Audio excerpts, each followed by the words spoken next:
ایک سلسلہ ہوا، چلتا رہا، کبھی 25 کروڑ، کبھی 30 کروڑ، کبھی 40 کروڑ۔ غرض بلوچستان کے احساس محرومی بڑھتے گئے۔ اس احساس محرومی کے حوالے سے ناانصافی کی بنیاد پہ استحصالی نظام کو چلانے کے اس کے اثرات اچھے نہیں پڑے صوبے پہ۔ لوگ پہاڑوں پہ گئے 5 دفعہ، سنا کسی کو نہیں گیا۔ ہم سمجھتے ہیں جس ملک میں عدل اور انصاف نہ ہو، امن کے طلبگار یہ خواہش کبھی نہیں رکھیں کے حوالے سے ان کی زندگی جوڑی جائے گی۔ صد افسوس کہ سندھ تو استحصالی نظام کے حوالے سے آخری مرحلے میں ہے۔ وہاں کے باسیوں کو آج بھی ایک صاف گلاس پانی نہیں مل رہی ہے۔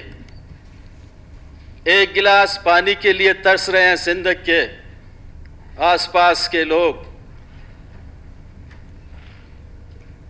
خوب انصاف کیا، واہ انصاف والے، اسلام آباد والوں نے بڑی انصاف کی۔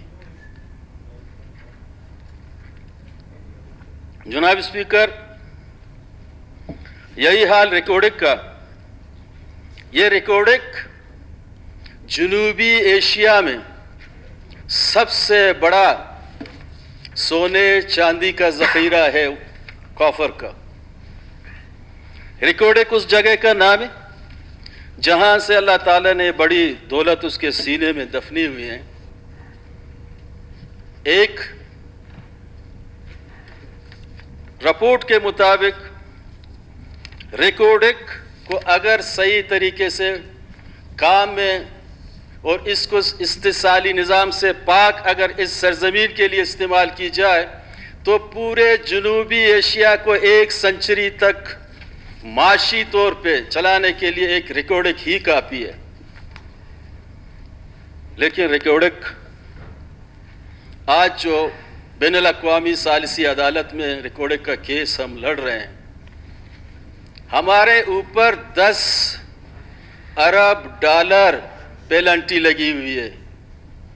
2 کروڑ ڈالر کے لیے تو ہم دینے کے لیے بھی تیار ہیں، وہ نہیں مان رہے کمپنی۔ یہ ہم کہاں سے دیں گے؟ یہ وہ غلط پالیسیاں ہیں جو پچھلے ادوار میں بنائی گئی تھی، افراد نے بنائے، بلوچستان کے عوام کو اعتماد میں نہیں لیے گئے، بلوچستان کے اسمبلی کو اعتماد میں نہیں لیا گیا۔ اس کے اثرات آج بلوچستان کے عوام بھگت رہے ہیں۔ تو یہی آج گوادر کے حوالے سے یہ جو سی پیک کا منصوبہ ہے، سی پیک ایک ترقی، ایک خوشحالی، ایک جدیدیت، ایک نیا دور کی تقاضوں کی بات کی جا رہی ہے۔ جناب اسپیکر، پرسوں اخبار ڈان میں آیا تھا کہ سی پیک کے حوالے سے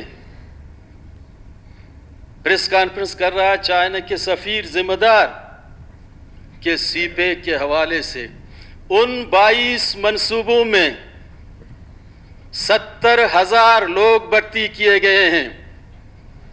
میرا تعلق مکران ڈویژن سے پنجگور کا ایک بھی نہیں ہے، بلوچستان کے 7 بھی نہیں ہے۔ یہ کہاں کا انصاف ہے جناب؟ پھر یہی اس کڑی کو ملا کے کہہ رہا ہے جناب اگلے مرحلے میں 2 لاکھ لوگ بھرتی کیے جائیں گے۔ ہم اس کو کس چیز کا نام دیں؟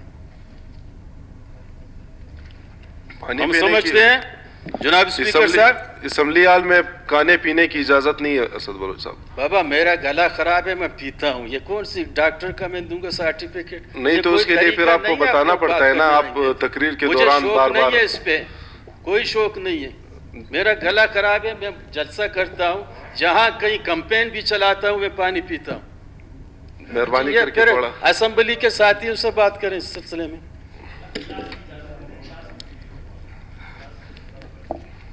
جناب اسپیکر صاحب، ہم سمجھتے ہیں کہ گوادر کو اگر سی پیک سے نکالا جائے تو اس سی پیک کی کوئی اہمیت نہیں ہوگی. اگر اس کی اہمیت ہے گوادر کی اسپورٹ کی وجہ سے ہے. تو ہم سمجھتے ہیں کہ اگر ترقی کا سلسلہ یہی رہا جو $56 بلین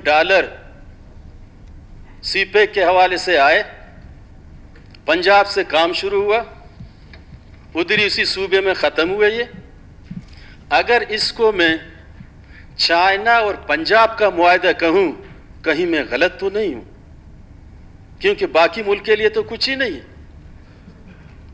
اس لیے ہم سمجھتے ہیں کہ سی پیک کے حوالے سے جو بھی منصوبے پہ جہاں کہیں منٹس بنائی جاتی ہیں، ایم یو سین کیا جاتا ہے، by virtue of post Balochistan کے وزیر اعلیٰ کو اس کا ممبر ہونا چاہیے تاکہ انصاف کے تقاضے پورے ہوں. اس سی پیک میں ہماری نمائندگی ہونی چاہیے.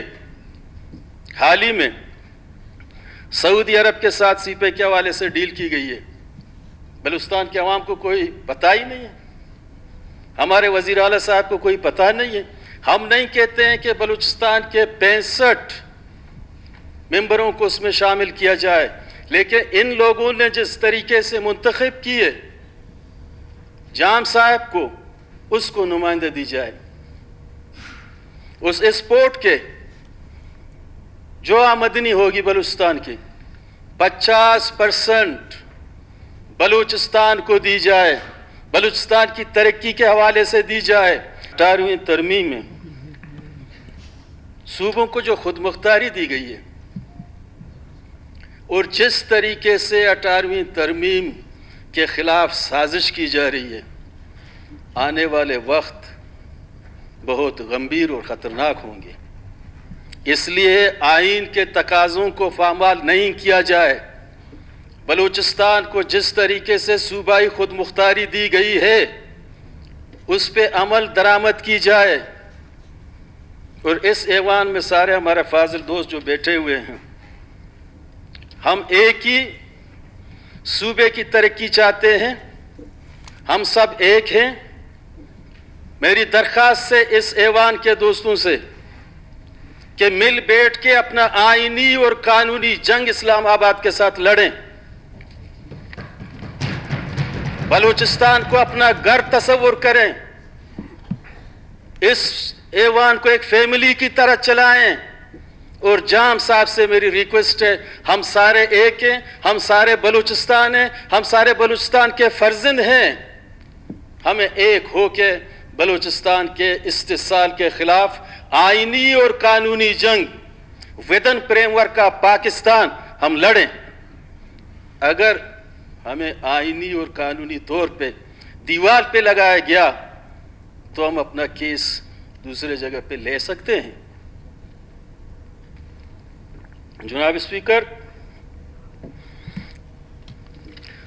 ابھی حالت یہ ہے بلوچستان کی 1,16,00,000 کی آبادی حالیہ سنسس کے مطابق. پتہ ہے کہ یہاں کے کتنے لوگ صرف نوکر ہیں؟ صرف 3 لاکھ. باقی بے روزگار کہاں جائیں؟ اگر ان کو ماحول نہیں مل سکتی، روزگار کے مواقع نہیں مل سکتا، یہ ننگے بھوکے روٹی کے لیے ترس جاتے ہیں، ان کو کوئی بھی ایک بندہ استعمال کر سکتا ہے. ریاست کی ذمہ داری ہے، آئین میں صاف لکھا ہوا ہے کہ لوگوں کی تعلیم، اس کی روزگار، اس کی جان مال کی حفاظت ریاست کی ذمہ داری ہے. خدا را اس صوبے کو کالونیلزم اور طرز حکمرانی جو ہے نوآبادیت کا، اس طرز حکمرانی کو تبدیل کیا جائے، انصاف کے تقاضے پورے کیے جائیں. حق ہے کہ صرف کوئٹہ